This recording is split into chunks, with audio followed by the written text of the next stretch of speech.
So hi everyone, it's me again Christian and welcome back to my channel.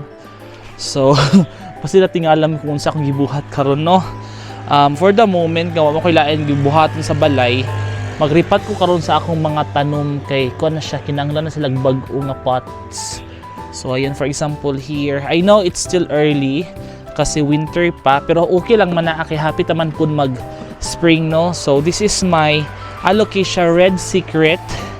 And for the moment dako na kay siya, mo kinahanglan ako siya i-transfer sa lain nga pot mo na akong gibuhat karon. Kasi matingala mo no unsa na si Cristiano yun sa bisang unsa ra man ang ginabuhat.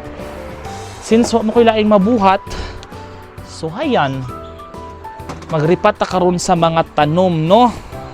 Para pod na pod koy mabuhat diri sa balay kay kapoy kay sige rag puyo ay uy. Maong magripat ta karon. Mo pa na karon guys o ang kuan ang view karon sa among area. And then diri po dito tuod mo ni ako ang potting mix. Last year pa ni siya nga potting mix. Mo ni akong ginagamit diri sa akong mga tanom. Ang nakatsada man gud guys kay pag i-transfer ninyo ang tanom sa dako nga pot, muanam pud siya kadako. Then ganahan man kuan agud kanang kabantay mo sa akong mga tanom sa sulod dagko siya mga dahon. Kaya akong ginasikreto is ginabutang nako siya sa kuan kanang dagko nga pot gina-transfer ginako siya pag kinahanglan na. So hayan, magta-transfer na muna tayo. So hayan mga madam. So hayan, meron tayong corms mga madam.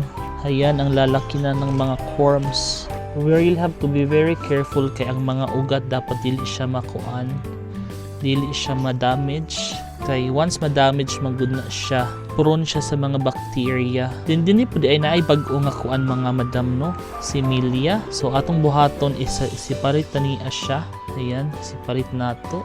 Ayan mga madam, mo ni siya ang atong alocasia red velvet.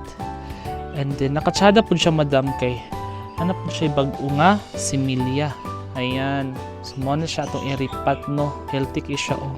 Tapos na ko'y nakitaan pod corms. Dako kay siya nga corms mga madam oh. Kani siya pwede na po ni siya itanom kaniya siya oh. Namutang ragid guys nga naglingaw-lingaw ra ko dun. Tapos kaniya dayon atong siyang isulod dinhi.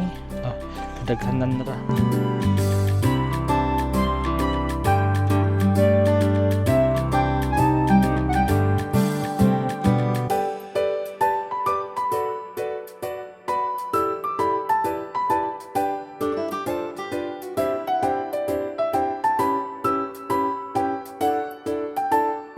Moro na akong kalingawan diri guys pag ako'y laing mabuhat.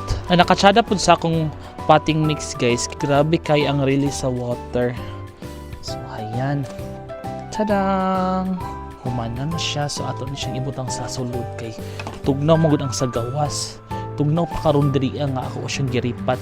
So ayan, sulod sa muna diha. Aha, langga sulod sa taka diri kay tugnaw sa gawas. So karon mangita pud ta og gamay nga pot para ani oh. Na siya similia. Ayan. Kani murag sigo na siya sigo. Perfect. So hayan. Tadang. Hayan, man na siya. Then ang sunod na pud nato nga iripat is kani akong philodendron. One of my philodendrons here. Diba dako na kay siya oh. Ayan, so kinanglan siya nga iripat gyud kay ang iyahang lawas o kitaas na kaayo. Pwede man ni siya katingan pero murag mahadlok pa man ko uy. Kuan lang sa kanaang di na ko siya katingan. But i-change na ko siya nga sa dako nga kuan, sa dako nga pot. Kay deserve na niya nga ma-transfer.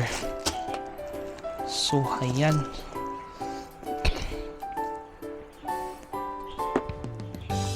I-make sure po nato nga ang ugat dili siya madaot, dili siya maputol-putol kay sayang dako na ba kay ni pila na ni katuig. So ayan madam no, kuhaan na to gamay og soil. Dili pud pwede nga makuan siya, mahutdan siya og kana ang yuta.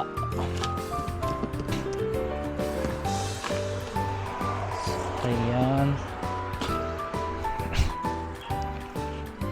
Transfer na to sa dako nga pot.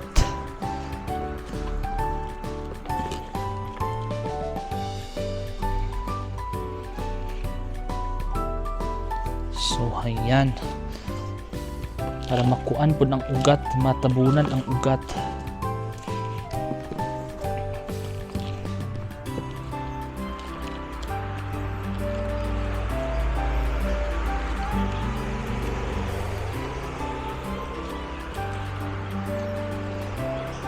Na siya mga aerial roots, manggod mga madam.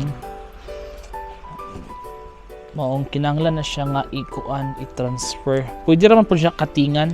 Pero mao po lagi ikahadlo ko mga madam pagkatingan.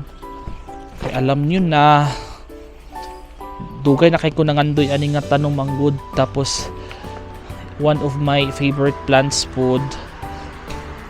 Pag ako siyang katingan na basing unya mamatay, hadlok na ko. Maong ripat-ripat na lang sa ta for the moment para strong yung foundation, no? So ayan,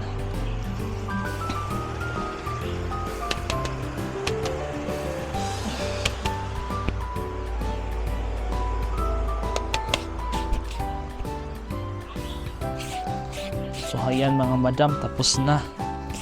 Tadang! Mauni siya ang ako ang isa sa ako mga favorite na philodendron.